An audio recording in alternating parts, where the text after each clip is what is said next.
Professor Vicente, querido, como vai? Tudo bem, Rafael? Muito obrigado pelo convite.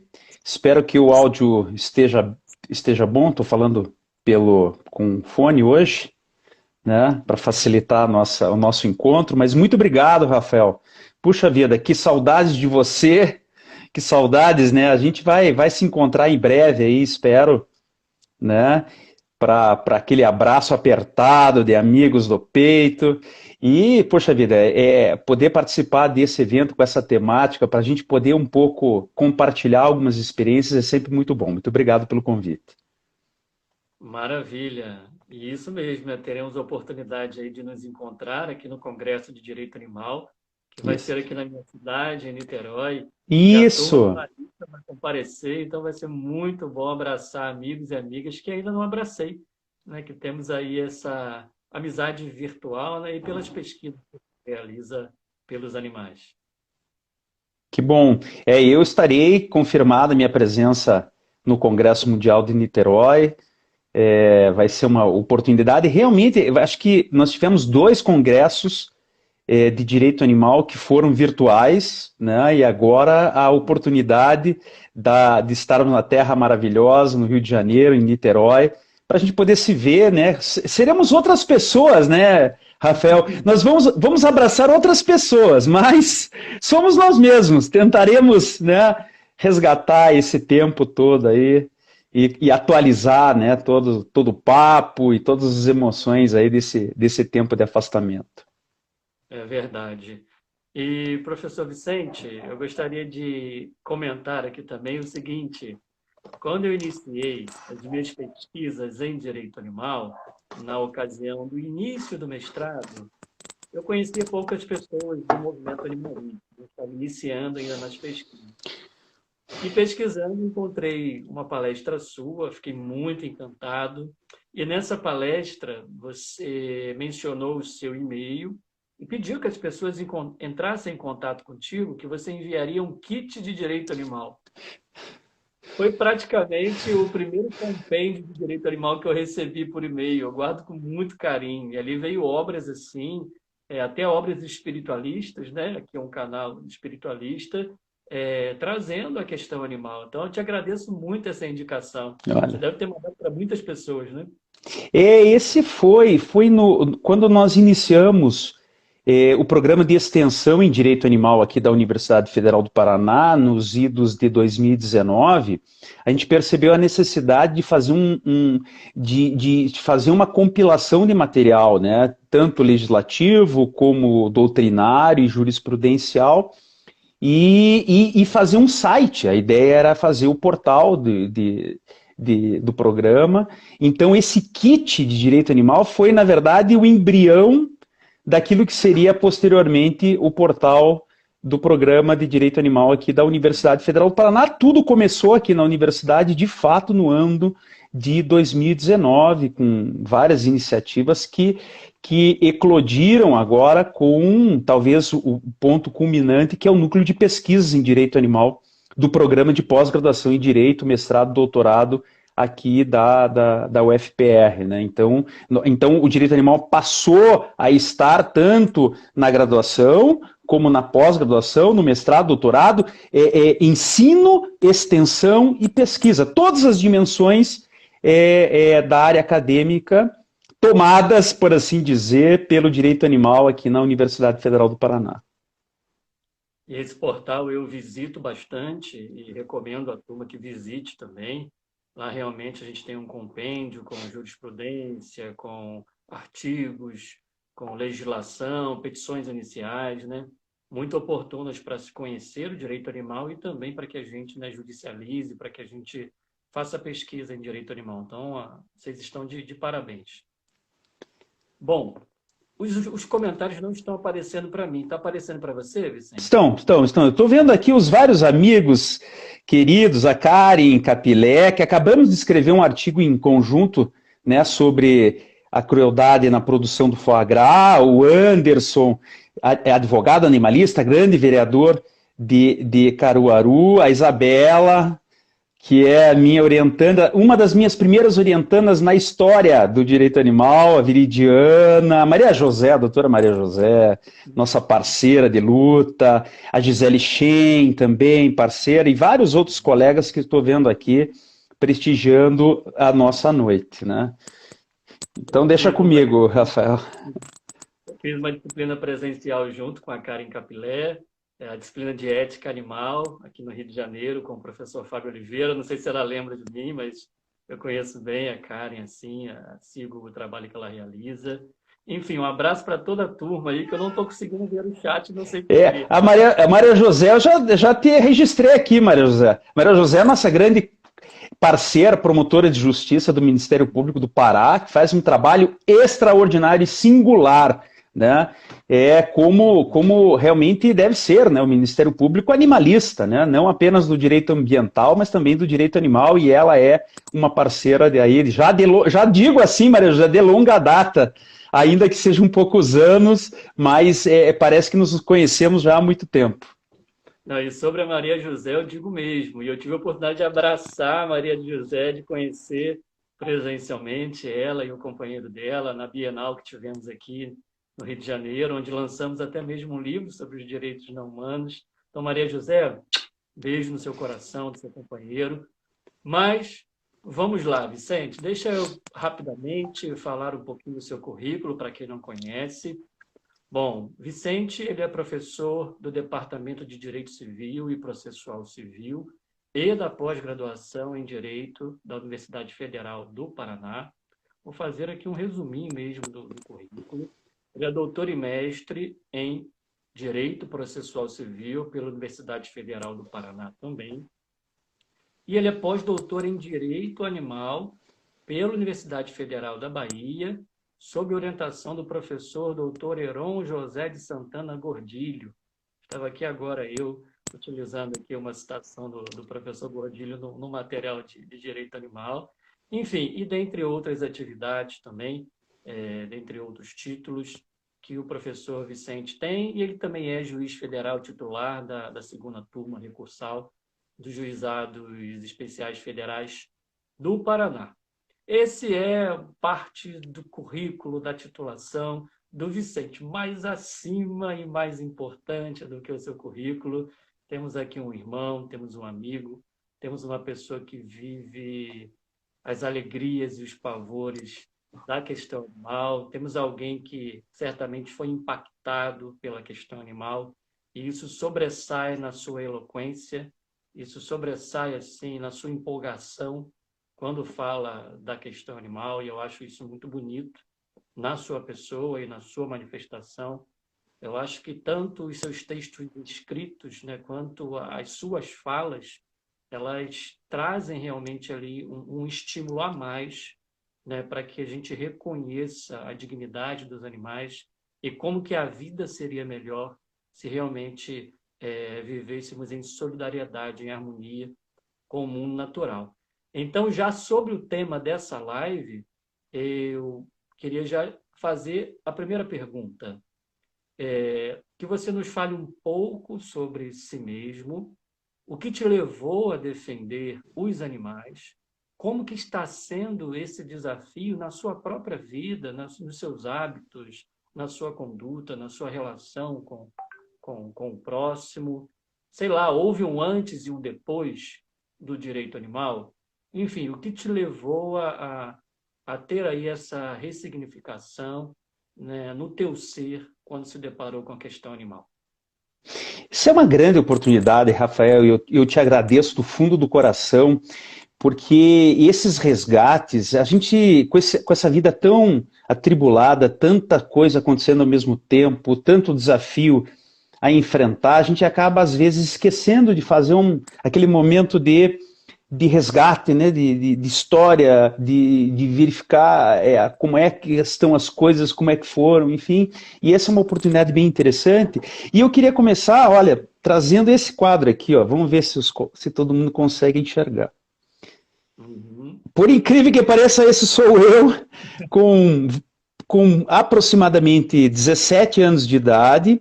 Se for possível ver ali, ó, a camisa é do Encontro Nacional dos Estudantes de Biologia, ENEB, que foi no Rio de Janeiro, lá na Ilha do Fundão.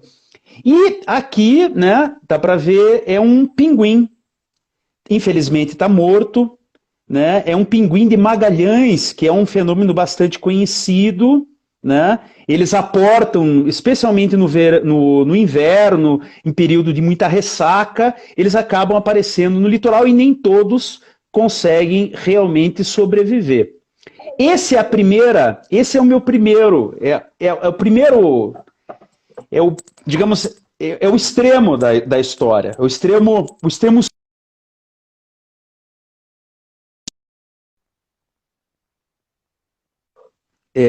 quando eu estava no ensino, no antigo segundo grau, né, hoje atual ensino médio, eu já tinha a ideia fixa que eu ia ser cientista.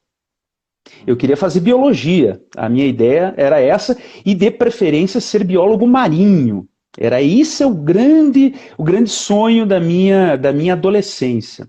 E de fato, eu fiz o vestibular, passei e ingressei, a minha primeira faculdade foi a Faculdade de Ciências Biológicas aqui na Universidade Federal do Paraná.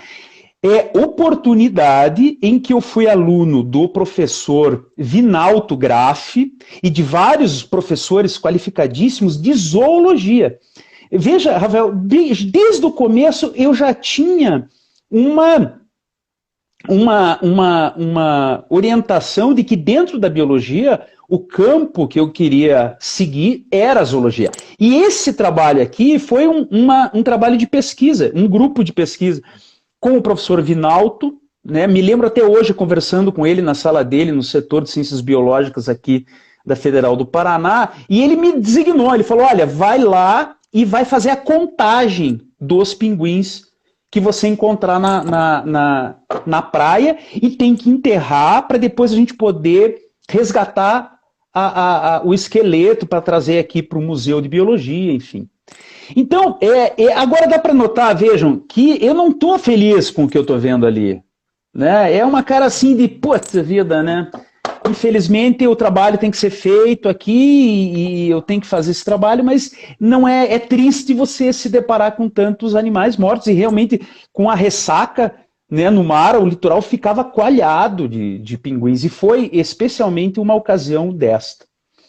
Eu cheguei a sair aqui da Faculdade de Biologia e me transferi para FURG, lá no Rio Grande. Morei na Praia do Cassino e fui estudar oceanologia. E eu te digo, Rafael, a minha vocação estava toda ali. Eu tinha plena convicção de que eu estava realizado enquanto tal. Mas sabe, aquelas coisas que a razão não vai explicar jamais. Né? Eu estava muito feliz fazendo oceanologia, era aquilo que eu queria, era a parte da oceanologia biológica, de trabalhar com animais marinhos. Diga. Tem uma pergunta aqui da Elo, se você nunca pensou em medicina veterinária. Aí entra um fato. Um fato. Eu estava andando com colegas, colegas de infância aqui, isso final dos anos 80, começo dos anos 90 do século passado, eu acredito que eu ainda estava na Faculdade de Biologia, aqui da Federal do Paraná, e nós estávamos trafegando de carro quando ocorreu um acidente. Eu e mais 2 amigos, se eu não me engano. Nós atropelamos um gato. Isso, eu me lembro assim, nitidamente, a Avenida das Torres, que é uma grande artéria aqui em Curitiba, que liga o aeroporto até o centro da cidade. E eu lembro, Rafael, isso poucas pessoas sabem, eu estou compartilhando aqui como que pela primeira vez. Eu lembro que nós paramos o carro, fomos ver o que aconteceu com o gato, e ele estava, olha, até me arrepiei, porque não é uma coisa que eu falo assim o tempo todo, né? Eu me lembro da expressão, o gato, ele abria a boca, mas não conseguia gritar, não conseguia miar, ele era aquele estertor, né? E eu lembro, eu falando para os meus amigos, do que me adianta estudar biologia saber tudo sobre a estrutura dos animais e não poder ajudá-los num momento como esse. Me passou pela cabeça, sabe? Será que o caminho não seria fazer medicina veterinária? Mas aquilo foi aquele momento que passou e não frutificou. Eu não fiz uma opção como esta, mas aquele momento foi muito. Tanto que, para mim, você veja, há mais de 30 anos que isso aconteceu, mais de 30 anos, quase 35 anos por ali, e a cena, para mim, ainda é muito clara na minha cabeça. Né? Então, isso foi bem significativo. Mas, eu estava lá em Rio Grande, e o que aconteceu se eu estava me sentindo tão vocacionado à zoologia? O que aconteceu para o direito surgir na minha vida? Na verdade, Rafael, o direito foi uma desculpa, uma grande desculpa para voltar para casa, para voltar para Curitiba, porque Rio Grande ficava 18 horas de viagem, era uma terra geladíssima, como hoje a gente não tem, sabe? Eu morava numa praia onde eu passei, praia de Cassino, onde eu mais passei frio na minha vida, deixei uma namorada em Curitiba, deixei uma namorada que hoje é minha esposa, e aí eu tinha que ter uma desculpa. Eu falei, puta, mas como que eu vou falar para os meus pais que agora eu estou abandonando tudo isso para voltar para Curitiba, né? E aí a desculpa foi a seguinte, a minha mãe é advogada, era advogada com bastante intensidade, tinha um escritório bem constituído aqui em Curitiba, foi essa desculpa que eu dei. E eu me lembro que foi a minha avó Joraci, a avó Cici, que eu acho que foi a ideia foi dela.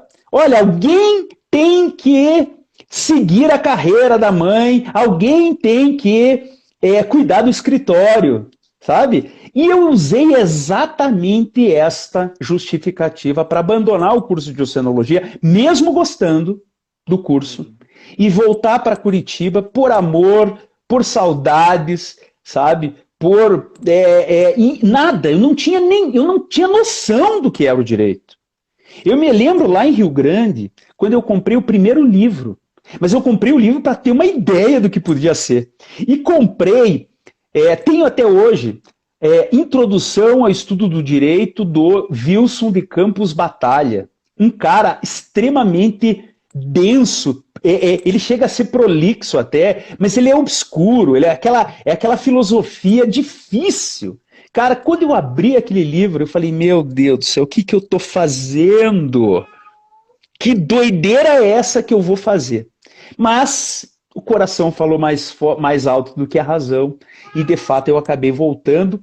E veja, eu tenho até data, eu guardo essas datas, eu sou muito ligado em data.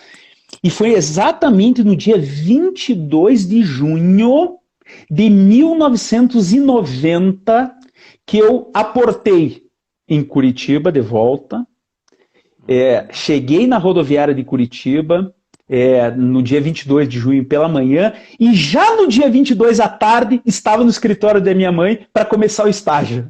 Ser estagiário no direito. Foi aí, a minha história no direito começa exatamente no dia 22 de junho de 1990, sendo estagiário no escritório da doutora Sueli Ataíde, advogada previdenciarista na época, tinha muita atuação na Justiça Federal, olha só que coisa, e eu nem tinha noção do que isso poderia dar. Então, Rafael, foi assim.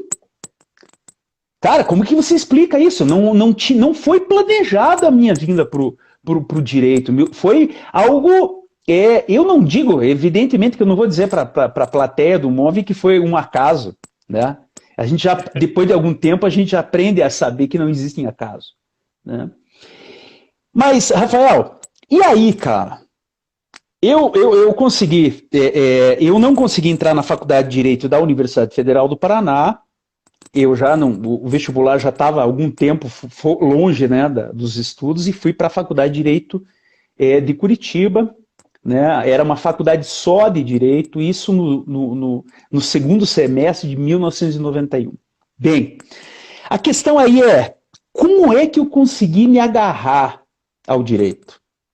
Como é que eu consegui fazer a transição de alguém que estava convicto de que as ciências biológicas, de que ser um cientista, que ficar em laboratório era a minha vocação, e de repente você fazer uma transformação e dizer assim, não, sou vocacionado agora ao direito. Eu confesso que não foi fácil. Quando eu comecei a faculdade, mesmo estagiando com a minha mãe, né, não foi fácil. Mas você tinha alguma inclinação, alguma área do direito? Tinha algo em mente assim? Zero. Nada, eu não sabia do que se tratava. Assim, Direito animal, então, nem existia. não. Talvez nem o direito ambiental me passava pela cabeça. Eu não sabia do que. A minha noção é aquilo que a gente vê em filme americano de júri. Nada mais do que isso. Né? Mas olha, aí a história começa a se revelar de uma forma interessante. A minha decisão de efetivamente permanecer no direito, seguir no direito, somente aconteceu no segundo ano de faculdade, quase para o terceiro, quando eu recebi um convite, aqueles convites que caem, vem, né? Vem, parece que também como uma obra do acaso. O meu grande amigo, hoje professor Vanderlei Taverna, meu amigo aqui, até hoje nos correspondemos, nós dois, como apaixonados pelo rock and roll, amigos assim de bar de rock, ele chega assim, Vicente, abriu uma vaga para estagiário no sistema penitenciário. E ele era estagiário do manicômio judiciário, imagine. Vem aqui, vamos lá, vamos ver aqui o que você acha. Pois fui. Fui e acabei sendo selecionado para o pior de todas as unidades, que é a Penitenciária Central de Estado, regime fechado, que tinha uma assessoria jurídica com estagiários. Eu estava no quarto período de faculdade, imagine assim. Só que era assim, como faltava gente, faltavam recursos humanos, faltavam advogados, eles destinavam ao estagiário uma lista de presos. E se vire, vai lá e atende os presos. Pois, Rafael, foi a minha. Vamos colocar assim, me permita criar uma palavra para definir esse momento. Foi a minha primeira iluminação. Uhum. Por quê? Porque eu comecei a advogar. Tive que estudar, tive que pegar modelos, mas eu comecei efetivamente a advogar por uma categoria de pessoas que estava assim na escala de preocupação social no menor dos menores degraus. Aquilo foi que me comoveu e que me fez compreender que o direito realmente valia a pena. Valia a pena, era um campo que valia a pena se dedicar, que existia uma causa, que aquilo dava um significado para a vida. Né? Foi ali, na penitenciária do Estado, atendendo presos, fazendo um trabalho que os advogados não faziam muitas vezes, sabe? Eu cheguei aí a Florianópolis para protocolar uma revisão criminal para um preso que tinha uma situação que justificava. Uma outra situação, impetrei habeas corpus para liberar um preso que estava injustamente clausurado numa cela de uma solitária. Então, eu acordava, Rafael, eu pegava o ônibus da própria penitenciária para me conduzir até lá. Eu acordava com aquele ânimo, com aquela vontade de viver, porque a minha vida fazia totalmente sentido pelo trabalho que eu realizava lá.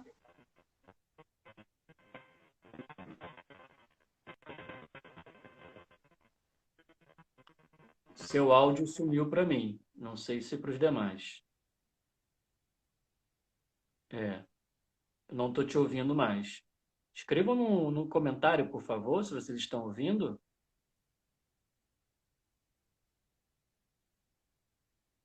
Vocês nos ouvem, a mim, o Vicente? Escrevam, por favor, no comentário.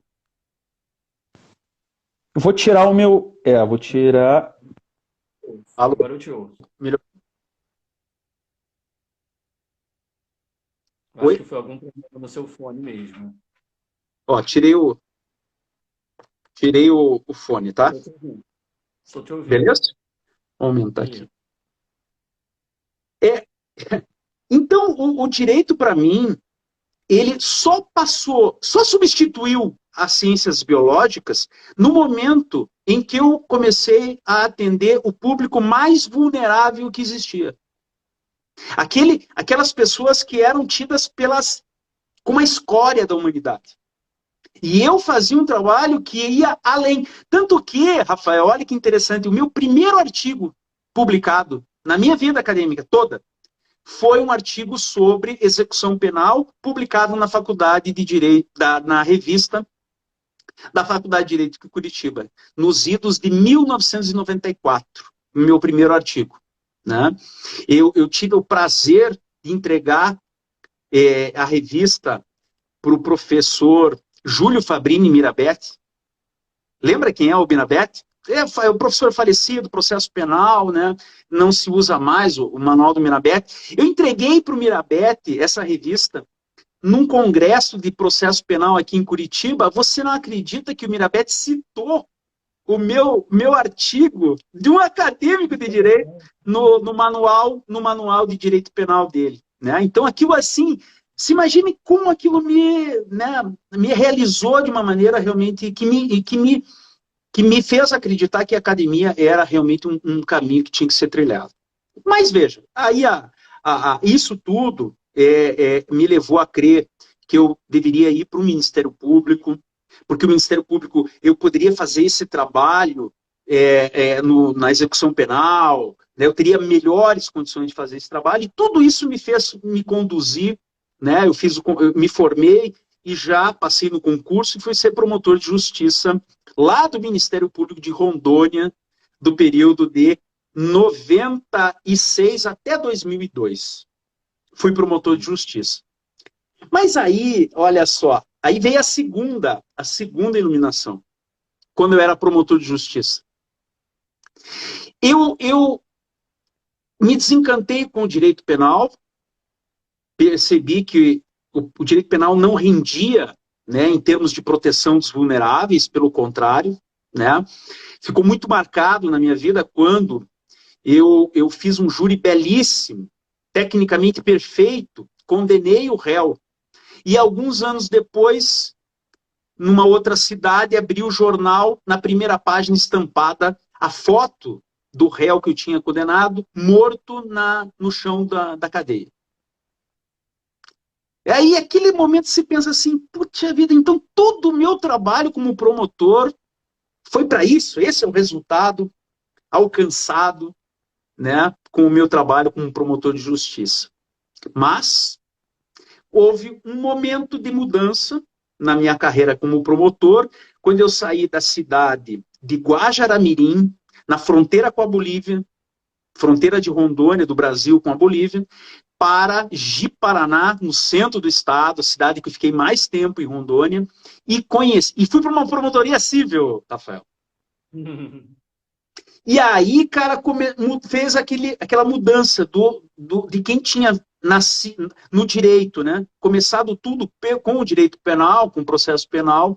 Eu conheci o direito civil, o processo civil. Comecei a trabalhar com uma promotoria do meio ambiente.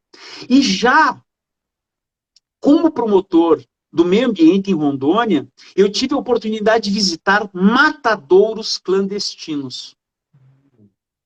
Abrir inquérito civil público para investigar matadouro clandestino.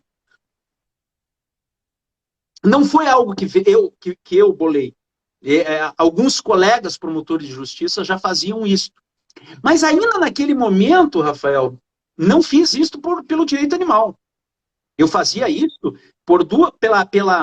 pela perspectiva do direito do consumidor, porque as pessoas acabavam adquirindo produtos desses matadouros clandestinos, e situação a mais horripilante possível, e do direito ambiental, evidentemente. Né? Eu passei toda a minha carreira como promotor de justiça na segunda metade dos anos 90 sem nunca ter ouvido o que é direito animal. Não sabia que existia esse campo. Né? A minha graduação em Direito, ela foi de 2005 a 2010. E também lá, nunca ouvi falar de direito animal. Qual faculdade? A faculdade, eu fiz 2 faculdades. Eu fiz primeiramente faculdade Plínio Leite, aqui em Niterói, e depois eu mudei para a faculdade Universo, Salgado de Oliveira, aqui em Niterói. Mas, olha só que interessante. Nessa ida para a promotoria civil, eu tive a segunda iluminação, usando essa terminologia. Eu conheci o direito da criança e do adolescente. Passei a ser promotor da infância e juventude. E aí, por que eu digo uma segunda iluminação? Porque eu imaginava que não pudesse haver uma outra parcela da população tão vulnerável como os presos. Até eu conhecer as crianças e adolescentes, cara. Pô, não, e não é só a vulnerabilidade, vamos colocar dessa maneira, natural da criança e do adolescente, mas a vulnerabilidade em função da falta de estruturas administrativas, falta de estruturas de políticas públicas e até mesmo uma falta de dedicação dos órgãos destinados à proteção de crianças e adolescentes. À época, eram poucos os promotores de justiça que realmente levavam a sério o direito da criança e adolescente. A doutrina praticamente não existia, era muito pouco desenvolvida a doutrina do direito da criança e adolescente, muito embora o estatuto fosse fosse de 1990. Então ali eu encontrei uma nova razão para a minha vida, como promotor da justiça da infância e juventude, protegendo ou trabalhando para proteger essa outra parcela, né, bastante vulnerável, que eram as crianças e adolescentes. Eu me lembro que daquelas coisas que você tem a maior satisfação de lembrar, como promotor de justiça, que eu consegui equipar o Conselho Tutelar do município de Ji-Paraná. Eu digo equipar cobrando da prefeitura, né, termo de ajustamento de conduta para que a prefeitura realmente equipasse. Fizemos um abrigo, um programa de abrigamento para crianças em situação de risco. Eu me lembro até hoje, Rafael, quando um conselheiro tutelar entrou no meu gabinete com uma criança recém-nascida de poucas semanas.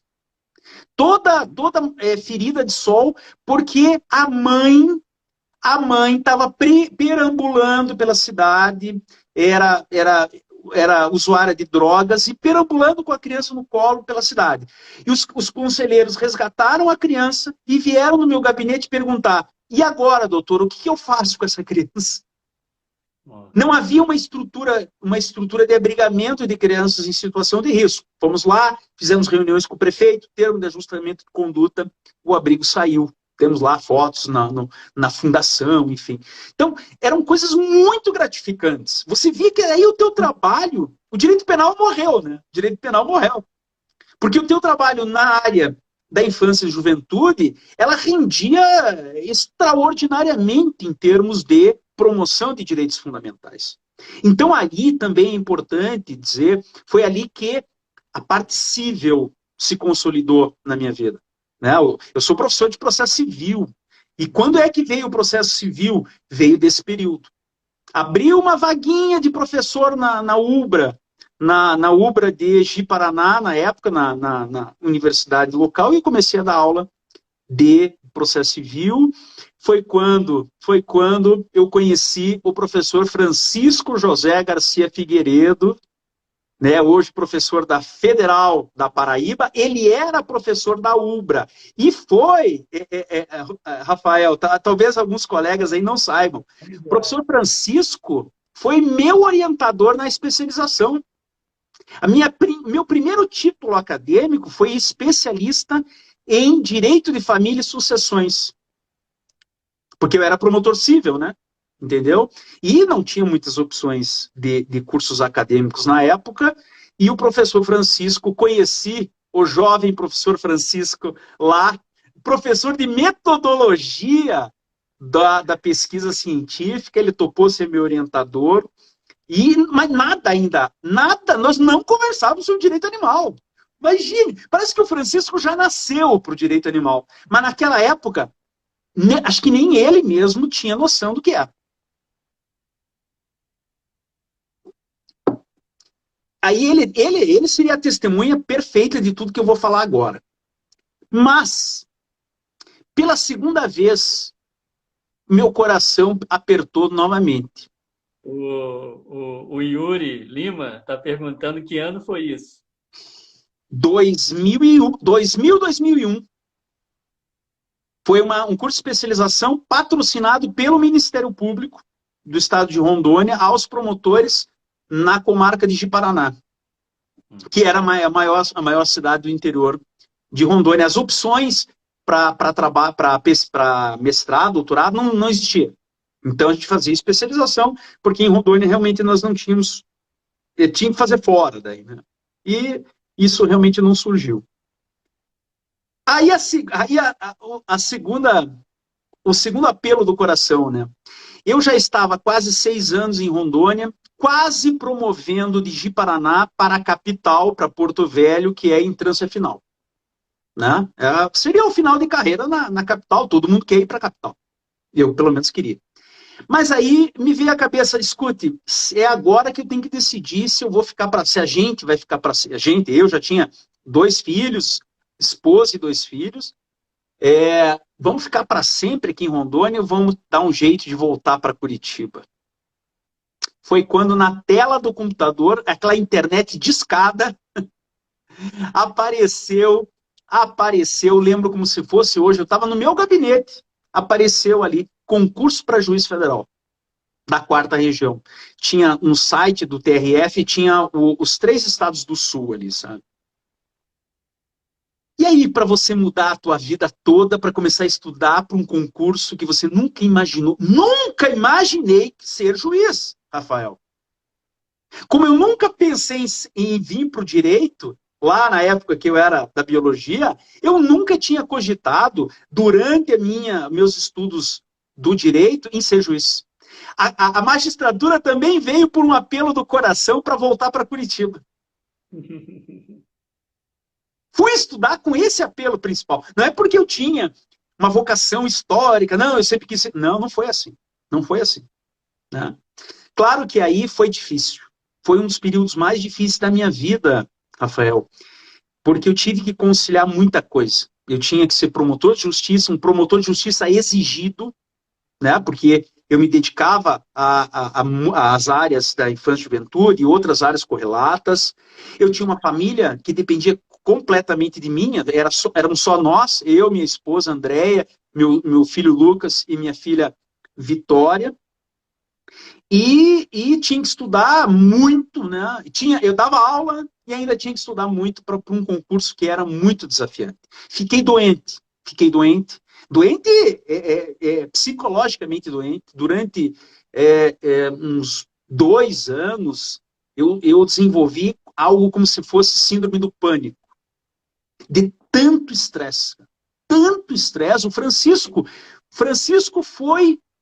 Talvez nós não estivéssemos aqui conversando hoje se Francisco não tivesse me ajudado a superar. Ele foi um irmão naquele momento. Chegou a viajar comigo, porque eu passei a ter medo de andar de avião. Ele viajou comigo até Porto Alegre para eu poder fazer concurso, sabe?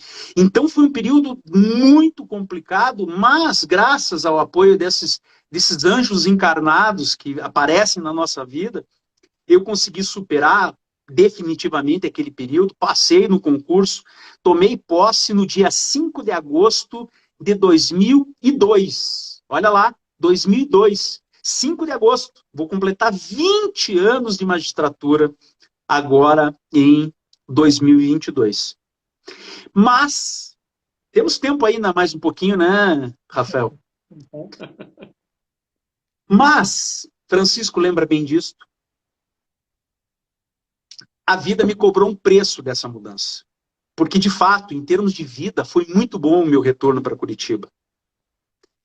Tanto pelo fato de estar em Curitiba, de estar junto com a família, a carreira da magistratura federal é extraordinária, em termos não apenas financeiros, não em termos financeiros, mas em termos de estrutura da Justiça Federal, ela é extraordinária. Então, trabalhar na Justiça Federal é algo muito bom. bom ser juiz federal, porque você tem um respaldo, você tem equipe muito qualificada. Então, a estrutura da Justiça Federal me convenceu que valia a pena. Porém, e as minhas crianças e adolescentes de Rondônia? Para mim, eu os abandonei. Sim, imagino. E eu sabia, Rafael, que eu ia pagar um preço por essa opção. Porque a minha vinda para Curitiba, para ser juiz federal, não foi por uma causa, não foi porque eu tinha uma outra parcela da humanidade ou da população para defender. Eu não vim com isso, eu vim com um propósito, eu vou dizer com esses termos, egoísticos, no sentido de que aquilo era para mim, para eu melhorar minha qualidade de vida.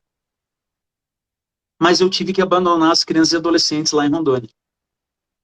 Todo o trabalho que eu desenvolvi lá, estruturação de uma rede de apoio a criança e adolescente, de atendimento em Ji-Paraná, né?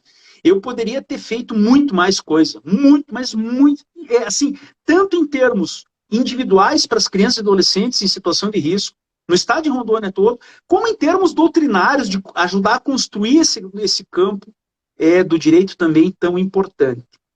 E eu sabia que eu ia pagar um preço. E paguei. Rafael, muito embora eu estivesse economicamente, fisicamente muito bem, estivesse em Curitiba, com tudo que essa cidade pode me oferecer, fui fazer o mestrado, fiz doutorado em processo civil, né?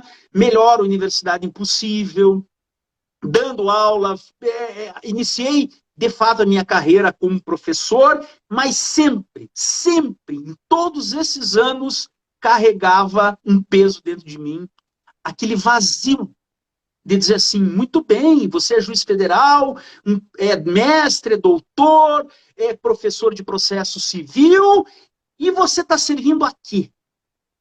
Qual é o propósito da tua vida?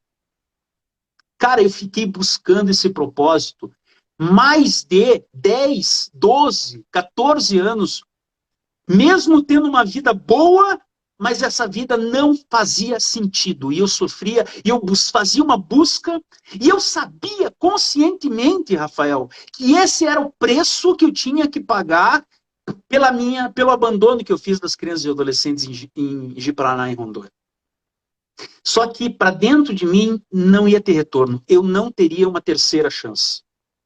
Eu abandonei os presos, abandonei as crianças e adolescentes, falei, putz, não vou ter uma outra chance. Não tem população mais vulnerável que as crianças e adolescentes.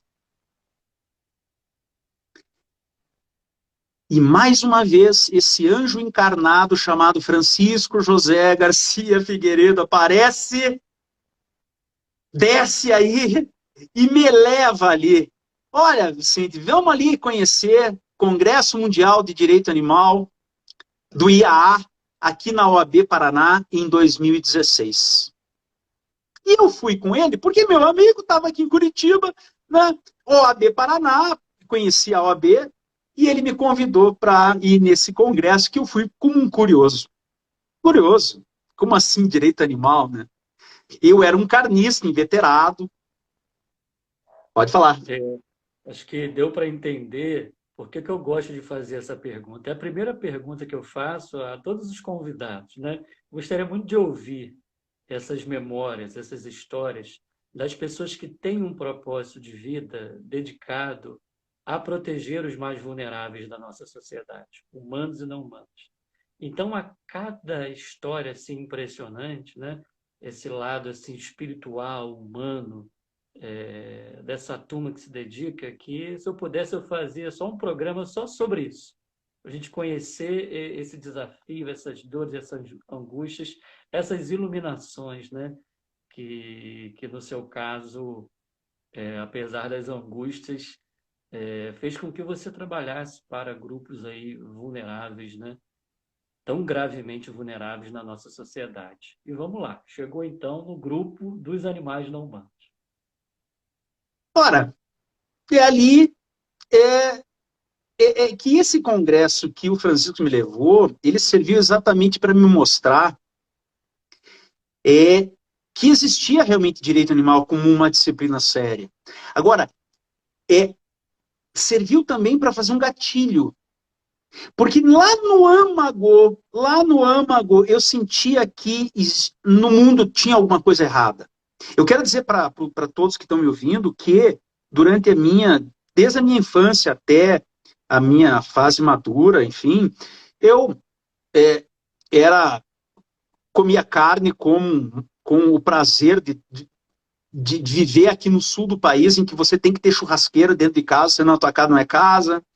Eu era pescador, gostava de pescar no mar, cheguei a fazer caça submarina, mas a caça submarina foi um detalhe interessante, porque eu me lembro uma ocasião que eu estava lá embaixo, numa toca, e o peixe parou na minha frente e eu apontei a arma pneumática na cabeça do peixe e apertei. Aquela memória me fez desistir, nunca mais fiz caça submarina, porque eu achei que era muito injusto. Era covardia, porque o peixe ele não sabe o que está acontecendo, e você aperta, ou você dá um tiro, né? O peixe não tem como se defender, ele não sabe o que está acontecendo. E eu parei de fazer caça submarina desde então, e só fazia mergulho autônomo, de observação, enfim. Mas alguma coisa estava lá dentro dizendo assim, ó, tem alguma coisa errada nisso tudo. Mas não pensava a respeito, né? Essa sua memória, essa sua reflexão me fez pensar que a questão animal nos ajuda a colocar em xeque várias coisas. E, por exemplo, você tinha estudado a oceanografia, alguma coisa assim, a biologia, e mesmo esses saberes que você aprendeu não te direcionaram a sensibilizar-se para com a crueldade, os maus tratos aos seres não humanos. Ou seja, né, como que pode nós estarmos formando pessoas que estão estudando o meio ambiente, mas que não despertam essa sensibilidade para o mundo natural? É o especismo, né, estrutural, é o propósito tão enraizado, né?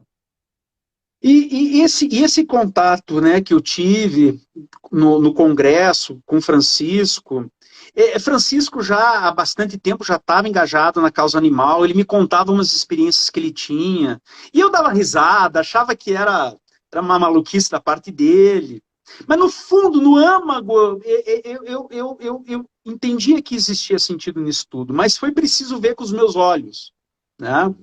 Foi a partir da curiosidade que aquele congresso me conduziu a conhecer. Fui conhecer A Carne é Fraca, de Nina Rosa. Fui conhecer Peter Singer. Ler Peter Singer. Aquela abertura para a crueldade no mundo, né? E essa abertura é uma abertura que não fecha nunca mais. É impossível. Você não passa ileso. Não volta. Né? E isso realmente, portanto, o meu caminho para o direito animal, primeiro foi um caminho espiritual comigo mesmo. Eu me transformei, percebi que as coisas estavam muito erradas, e aí a terceira iluminação. Eu descobri que havia uma parcela ainda mais vulnerável que os presos lá dos anos 90 e as crianças e adolescentes do Ministério Público de Rondônia. E aí, meu caro Rafael, eu disse assim, olha, vou usar aqui a palavra Deus no sentido que cada um entende que seja. Mas aí eu disse assim, olha, essa misericórdia é eterna mesmo. Porque me deu eu sofri esse tempo todo, mas eu recebi uma terceira chance. Eu senti assim, para mim foi assim, olha, os anjos aí, Francisco, Daniele Teti, tanta gente boa, Peter Singer, estão te dando a oportunidade, Nina Rosa, Rita Garcia, podia aí falar tantos anjos que me apresentaram esse campo, e eu percebi que era a terceira chance. Aquele vazio que eu buscava por artifícios, né? Tantos artifícios para tentar comatar aquele vazio, eu acabei tendo essa terceira chance, essa salvação da minha alma, voltando, descobrindo o direito animal e percebendo que eu podia usar toda essa bagagem que eu acumulei no campo do processo, no campo da dogmática, no campo da magistratura, tudo isso que foi maturado durante tanto tempo, né? Para realmente o setor... Parece que tudo foi uma preparação, sabe? Aquilo de você, pelo primeiro, ver a situação da situação dos presos, das crianças e adolescentes, trabalhar com vulneráveis, perceber o quanto que aquilo preenchia a tua vida e que se você saiu daquilo, né, para você ter uma outra chance, tinha que ser um caminho mais difícil ainda. Porque isso é uma constatação. É mais difícil ainda do que trabalhar, do que proteger crianças e adolescentes e presos. Porque nem legislação quase nós temos para fazer esse trabalho, né? Nós estamos construindo essa legislação. Então, eu me convenci que realmente eu tinha encontrado, enfim, o propósito final. Não sei o que vai aparecer, se não vai ser a defesa dos alienígenas, ou das, sei lá, das plantas, não sei o que vai aparecer, mas certamente isso fechou, sabe? Ligou esse Vicente aqui, ó, se liga com o Vicente de hoje, fazendo o trabalho de construção do direito animal. E eu percebi que toda essa minha bagagem dogmática podia realmente servir a um propósito de construção da dogmática do direito animal. E essa a minha, que eu sinto que é a minha função nesse trabalho todo. Uhum. Eu estou com o comentário um pouco atrasado aqui, porque eu estou vendo na tela do computador, porque no celular não está aparecendo. Mas deixa eu dar uma lida aqui para interagir com a turma. A Fernanda Medeiros está presente, né? Olha só que honra! Verdade.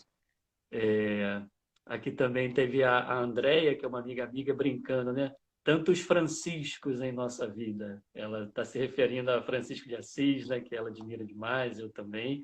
E o Francisco Garcia, caramba, que sensibilidade, né? Que generosidade dele contigo. E com quantas pessoas, né? Que ele segue fazendo isso, né?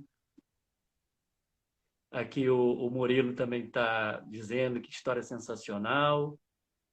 A Cris Veloso, muito bacana. A Karina também, linda história, linda vocação. É um acúmulo de experiências que te levaram ao direito animal, que foram realmente pontes, né, para que você tivesse essa sensibilidade e essa capacidade de construir, de ajudar a consolidar o direito animal brasileiro. A Maria José comentando também.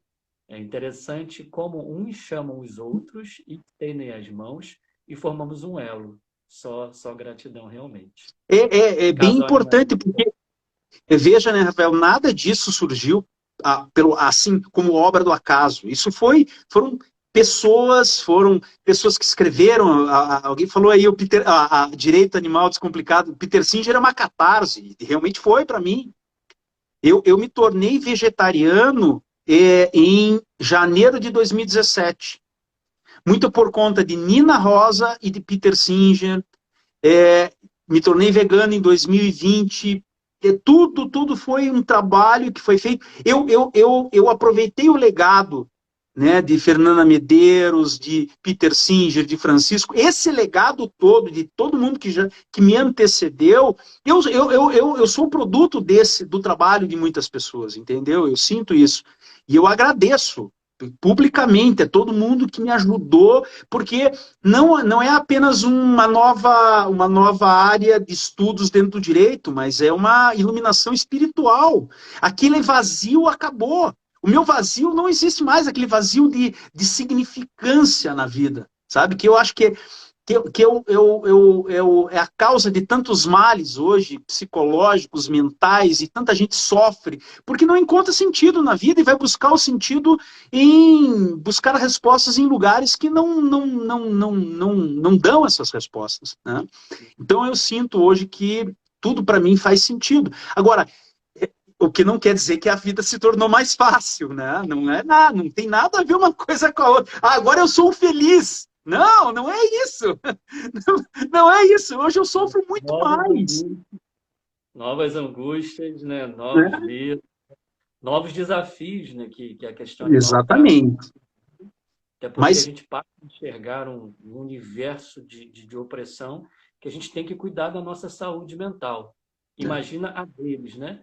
Mas a gente precisa também cuidar da nossa saúde mental para que sejamos instrumentos, né, hábeis de construir um mundo sem opressão.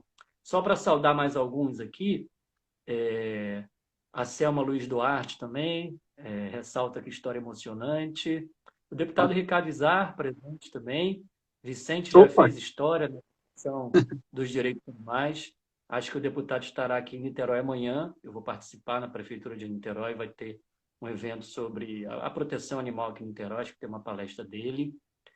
A Gisele também diz que o caminho pode parecer tortuoso, mas sempre quando buscamos nossa missão, ela vem ao nosso encontro. Que interessante, né? Obrigado pela inspiração, ela agradece.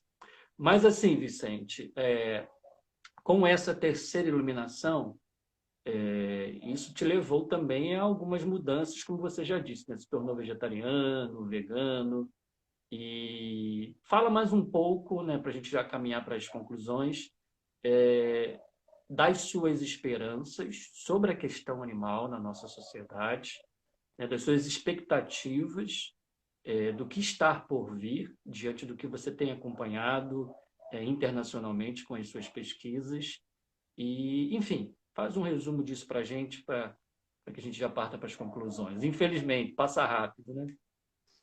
Eu, pessoalmente, pela primeira vez na minha vida, eu senti estar diante de um caminho em relação ao qual não há volta. Pela primeira vez eu sinto segurança de dizer assim, não, eu estou num caminho, que esse é o caminho que eu quero trilhar, que vale a pena dedicar uma vida. Eu encontrei esse caminho, isso para mim foi algo realmente muito significativo. E também, talvez, tudo tenha feito mais sentido, exatamente a Fernanda Medeiros sabe muito bem disso, em função da toda a minha carreira acadêmica anterior, numa área que não é do direito animal. Então eu venho de uma área que é bem técnica, bem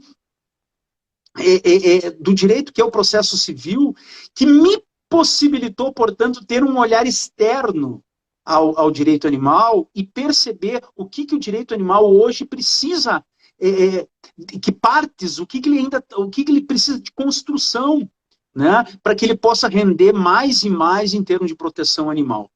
E por isso que hoje eu invisto, né, o último livro eu digo assim, Rafael, eu acho que eu falei até para a Fernanda, para mim é o primeiro livro. Esse aqui, né, para quem não conhece ainda, para mim esse é o meu primeiro livro.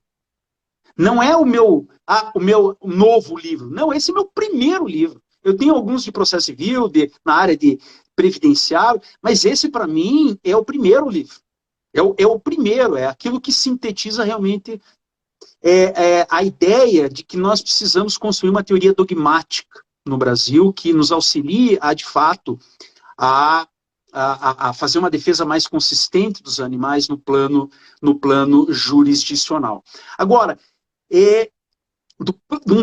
num espectro mais largo, eu confio muito, eu tenho uma esperança muito grande no trabalho do que a professora Carla Molento vem fazendo, no sentido da ideia, da tecnologia da carne cultivada. A possibilidade de você realmente, ainda que tenha a necessidade social de existir carne, mas a possibilidade de você produzir a carne sem precisar da pecuária, sem precisar matar o animal, submeter ele à crueldade. Eu lembro muito bem, quando eu lendo Moby Dick, do Herman Melville, o quanto que as baleias eram utilizadas, mortas, né, Brasil e mundo afora, exatamente para a extração do óleo. Mudou isso pela tecnologia, pela eletricidade. O quanto que os cavalos eram utilizados de uma maneira astronômica, até que o transporte público e privado por tração foi substituído pela tecnologia dos automóveis. É evidente que não se parou de matar baleias, não se parou de usar os cavalos, mas nós conseguimos fazer uma diminuição que é algo... No Brasil, por exemplo, é proibido matar cetáceo. Nós chegamos... É uma evolução, é um progresso que não pode deixar de ser descartado. E eu acho que a tecnologia da carne cultivada pode vir, de fato, a nos dar um futuro com pelo menos com uma perspectiva de não tanta utilização, morte e exploração de animais no plano da pecuária e da pesca, né? Eu acho que nós temos que aliar a dimensão ética e até a dimensão jurídica. Não podemos deixar de contar com a tecnologia, e veja, é uma tecnologia que está vindo de profissionais, de cientistas que são aderentes à causa animal. A professora Carla Molento é realmente muito significativa em relação a isso. Por isso que eu tenho esperança, sabe? Se não houvesse, se realmente não houvesse essa esperança, certamente acho que as nossas vidas, né, de todo mundo que trabalha, a gente quer para hoje, né, porque afinal de contas os animais estão sofrendo, estão gritando, né, todos os dias, 24 horas por dia, estão sendo objeto de opressão. Mas eu acho que eu tenho certeza absoluta que se há algum sentido de se falar que existe evolução no plano espiritual, esse mundo ele vai ter que evoluir, né, para um outro patamar, e não é possível evoluir para um patamar realmente de civilizatório mais amplo com a perpetuação da crueldade e da exploração dos animais, né? Eu tenho isso bem claro e vejo que nós estamos dando passos importantes nesse sentido. Exatamente, né? E a evolução espiritual, agora trazendo aqui uma leitura espírita, né, no entendimento nosso aqui da turma do MOVE e de muitas outras pessoas que estudam o espiritismo, ela passa necessariamente pelo fim da opressão aos animais não humanos. Então, essa iluminação que você, né, teve aí na sua trajetória com esse acúmulo de experiências, espero muito e espero não, tenho certeza que ela também está contagiando muita gente para que tenham as suas iluminações através aí do seu exemplo, né? E muitas pessoas estão comentando isso aqui, dizendo que foram tocadas, né, por essa sua trajetória tão bonita aí na defesa dos mais vulneráveis, humanos e não humanos. E a vida faz sentido, né, quando a gente consegue realmente fazer algo que ajude alguém. E o Espiritismo prega muito essa vertente, né, do cuidado do próximo, e nós estendemos essa compreensão ao próximo não humano também, que é a grande pegada aqui no MOVE, e que cada vez mais pessoas, Vicente, possam ouvir a tua voz, que dá voz aos animais, cada vez mais pessoas possam ouvir os animais através da sua pesquisa, e que possamos realmente, né, formar aí uma rede de solidariedade interespécie, né, onde a gente possa promover o fim da opressão a todos os seres. Então, eu te agradeço de coração aqui. Eu queria muito fazer essa live contigo para te dar essa oportunidade de falar dessa sua jornada, né, e para que eu pudesse também me inspirar mais ainda aí nas jornadas dessa turma animalista que sofre a cada dia. Eu sou alguém que sofro todo dia estudando a questão animal,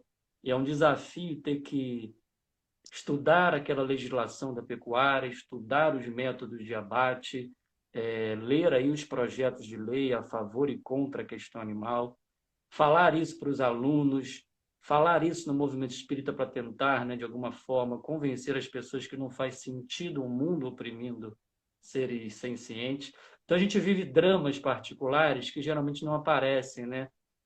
Quando o Vicente faz uma palestra no congresso, quando o Vicente escreve um texto, quando o Vicente dá uma aula, geralmente essas coisas não aparecem muito, né? Então, é muito bom a gente trazer esse lado humano para que a gente se conecte nas nossas vulnerabilidades, que compartilhamos com os demais seres que coabitam esse planeta conosco, né? Então, te peço, meu amigo, as suas palavras finais para a gente encerrar essa live, ó, maravilhosa. Uhum. Temos aqui 55 pessoas assistindo assim desde o início.